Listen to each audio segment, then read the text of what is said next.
جی بچوں، اب اگلے شعر کی طرف چلتے ہیں۔ شعر نمبر 9۔ تازہ انجم کا فضائے آسماں میں ہے ظہور، دیدہ انساں سے نامحرم ہے جن کی موج نور۔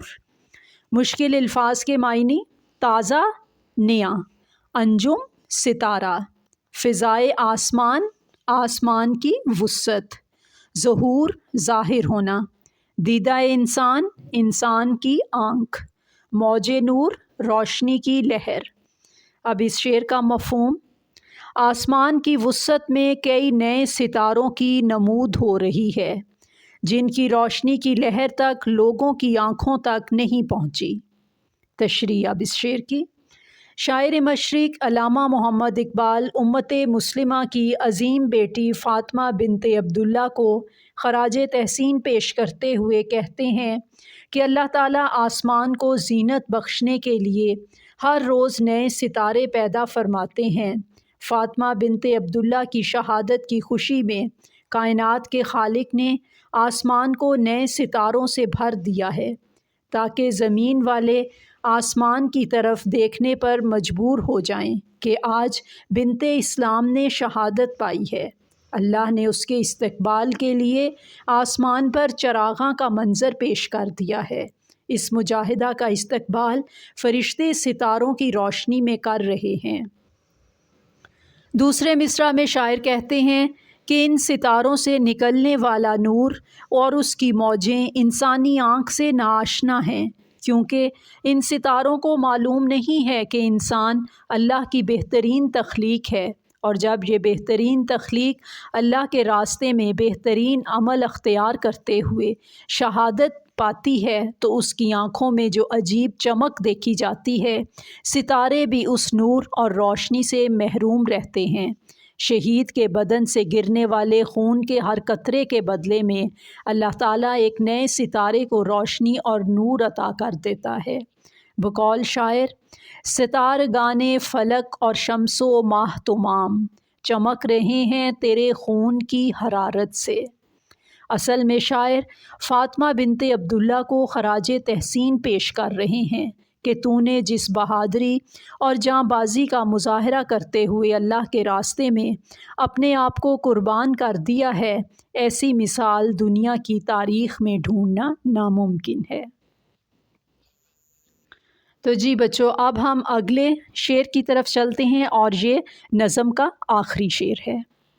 شعر نمبر 10۔ جن کی تابانی میں انداز کہن بھی نو بھی ہے، اور تیرے کوکب تقدیر کا پرتو بھی ہے۔ مشکل الفاظ کے معنی: تابانی چمک یا روشنی، کہن پرانا، نو نیا، انداز طرز، کوکب تقدیر قسمت کا ستارہ۔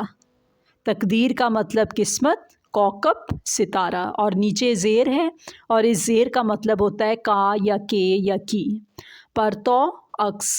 اب اس شعر کا مفہوم: جو ستارے زمانے کے ظلمت کدے سے ابھی ابھر رہے ہیں، ان میں پرانی طرز کی روشنی بھی ہے اور نئی طرز کی بھی، ان میں تیری قسمت کے ستارے کا عکس بھی ہے۔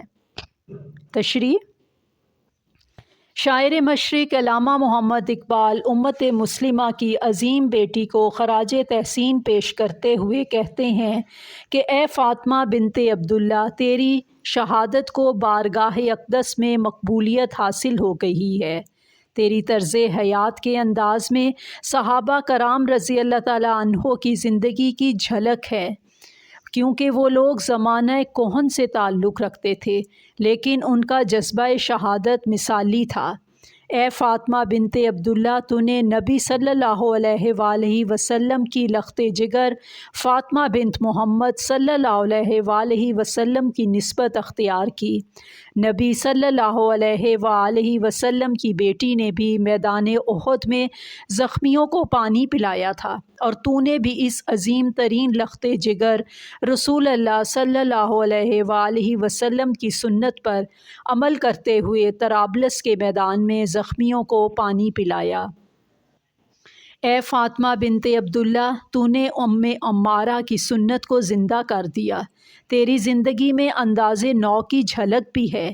یہی وجہ ہے کہ اللہ نے تیری قسمت کے ستارے کو وہ چمک عطا کی ہے کہ آسمان کے ستارے تیری قسمت کے ستارے کا عکس معلوم ہوتے ہیں۔ بقول شاعر، وہ روشنی تجھے اللہ نے عطا کی ہے کہ ماہ و نجم اجالے کی بھیک مانگتے ہیں۔ اصل میں شاعر یہ کہنا چاہتے ہیں کہ اسلام کے شہیدوں کے طرز حیات میں دونوں رخ پائے جاتے ہیں۔ وہ صحابہ رضی اللہ تعالیٰ عنہ کی طرح سادہ لوح اور نبی صلی اللہ علیہ وآلہ وسلم کی ذات پر اپنے آپ کو قربان کرنے والے ہوتے ہیں اور موجودہ زمانے کے مطابق بھی چلنے والے ہوتے ہیں۔ آسمان کے ستارے بھی ان کے خوبصورت چہروں سے روشنی ادھار لیتے دکھائی دیتے ہیں۔